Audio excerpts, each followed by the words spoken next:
What if I told you that some of the things you believe are investments are actually the reason you're stuck financially? Every day, people throw their hard-earned money into things that look valuable, but are silently draining their bank accounts. The rich know the difference between real assets and financial traps, but most people don't.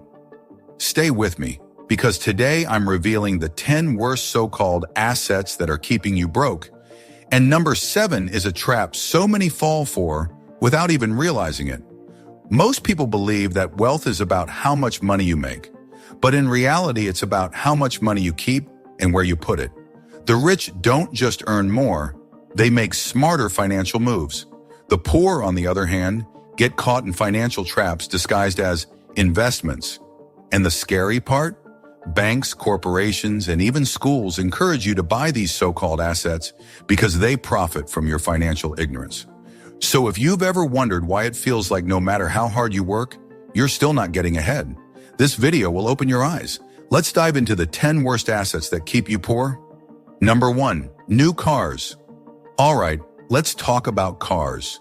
You work hard, you want something nice, and there's nothing like that new car smell, right?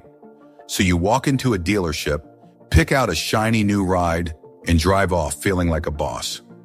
But here's what no one tells you. The second you leave that lot, your brand new car is already worth less than what you paid. Sometimes thousands of dollars less within minutes. Think of it like this. Imagine you buy a brand new phone for $1,000, and the moment you open the box, the store tells you, actually, it's only worth $800 now. You'd be furious, but that's exactly what happens with new cars, just on a much bigger scale.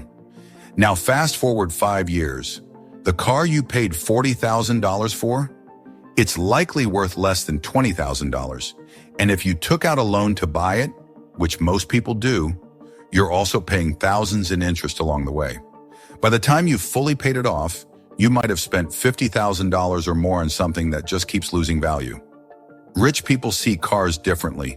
Instead of dropping a fortune on something that's constantly depreciating, they often buy slightly used cars, ones that are a couple of years old but still in great condition. That way they skip the massive depreciation hit while still getting a reliable car. And the money they save? They put it into things that actually grow in value, like investments or businesses.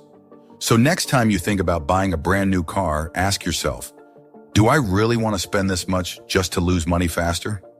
Because financially speaking, a new car isn't an investment.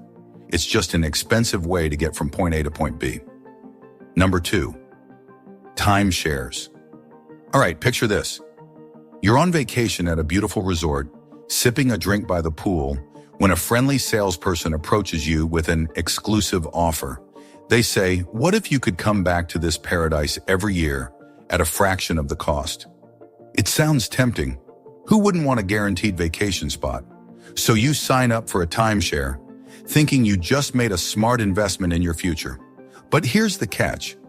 Timeshares aren't really investments. They're financial handcuffs. First, you pay a huge upfront cost, often tens of thousands of dollars, just for the right to use a vacation property for 1 or 2 weeks a year. Then, even if you don't use it, you're still on the hook for annual maintenance fees, which keep going up over time. And if you ever want out, good luck. Selling a timeshare is harder than getting rid of an old treadmill. Buyers are rare, and many owners are stuck with contracts they can't escape. Rich people? They don't tie themselves down like this. Instead of committing to one place forever, they book vacations when and where they actually want to go.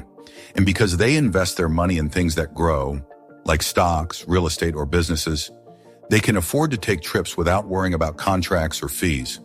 So before you sign on the dotted line for a timeshare, ask yourself, do I really want to commit to the same vacation spot for life?